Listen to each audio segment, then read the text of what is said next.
సిగాచి ప్రమాదంపై మాజీ మంత్రులు హరీష్ రావు, కేటీఆర్ అబద్దాలు మాట్లాడుతున్నారన్నారు food corporation chairman MA Faheem. ప్రమాదంలో చనిపోయిన వారి కుటుంబాలకు సర్కార్ పరిహారం ఇచ్చిందని తెలిపారు. హరీష్ రావు తప్పుడు సమాచారంతో ప్రజల్ని మభ్యపెడుతున్నారని ఆరోపించారు. రాష్ట్రంలో శవ రాజకీయాలు మొదలుపెట్టిందే హరీష్ రావు అన్నారు. శ్రీకాంతాచారి మరణానికి హరీషే కారణమన్నారు. అధికారంలో ఉన్నా లేకున్నా శవ రాజకీయాలు చేయడం బీఆర్ఎస్ కు అలవాటేనని విమర్శించారు ఫహీం. తెలంగాణ ఉద్యమం జరిగినప్పుడు మీరు అధికారంలో రావాలి, మేము అధికారంలో ఉండాలి, కేసీఆర్ గారు ముఖ్యమంత్రి కావాలంటే మీరు పెట్రోల్ పోసుకొని ₹1 అగ్గిపెట్ట దొరకకుండానే శవ రాజకీయాలు మొదలుపెట్టిన ఘనత కూడా హరీష్ రావు నుంచే మొదలవుతుంది.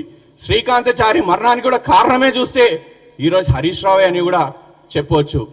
మీరు చూశారు విద్యార్థుల బలిదానాలు అయితే అది చూసి సోనియా గాంధీ గారు ఈరోజు తెలంగాణ ప్రకటిస్తే మీరు విద్యార్థి ఆత్మహత్యలను కూడా అడ్డు పెట్టుకొని ఈరోజు మీరు శవ రాజకీయాలు చేశారు. అదేవిధంగా ఈ రాష్ట్రంలో ముఖ్యమంత్రి గారు ఏదైనా ముఖ్యమంత్రి, నేను 45 ఏళ్ళు నాకు వయసు వచ్చింది, విద్యార్థి రాజకీయ దశ నుంచి నేను రాజకీయాల్లో ఉన్నా. కానీ ఒక ముఖ్యమంత్రి గ్రౌండ్ లెవెల్లో వచ్చి సమీక్ష చేసి సంఘటన జరిగిన స్థలాల్లో వచ్చి బ్లాస్ట్ అయిన ప్లేస్లో కూర్చొని రివ్యూ మీటింగ్ చేసిందంటే ఆ ఘనత ఓన్లీ రేవంత్ రెడ్డి గారికే దక్కుతుంది. ఈ దేశంలోనే రేవంత్ రెడ్డి గారికి దక్కుతుంది.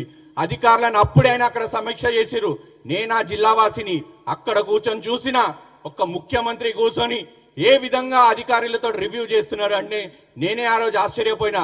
నేను అడుగుతున్న ఇదే హరీష్ రావుని, ఎప్పుడైనా గత మాజీ ముఖ్యమంత్రి కేసీఆర్ ఎప్పుడైనా ఈ రాష్ట్రంలో సంఘటనలు జరిగితే మాట్లాడా? కొండగట్టు సంఘటన జరిగితే పరామర్శించాడా?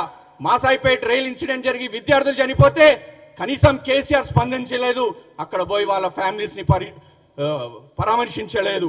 హరీష్ రావు గారు, మీరెప్పుడు కూడా ఉద్యమం నుంచి ఇప్పటి వరకు కూడా అధికారంలో ఉన్నప్పుడు కన్నీళ్లు ఉండని, ఇప్పుడు కన్నీళ్లు ఉండండి. మీవన్నీ గ్లిసరిన్ కన్నీళ్లే. మీరు ఉత్తుత్త కన్నీళ్లు కారుస్తారు కానీ నిజమైన ప్రేమతోటి ప్రజల మీద, విద్యార్థుల మీద, నిరుద్యోగుల మీద, రైతుల మీద ఏనాడు కూడా మీరు మీ కళ్ళ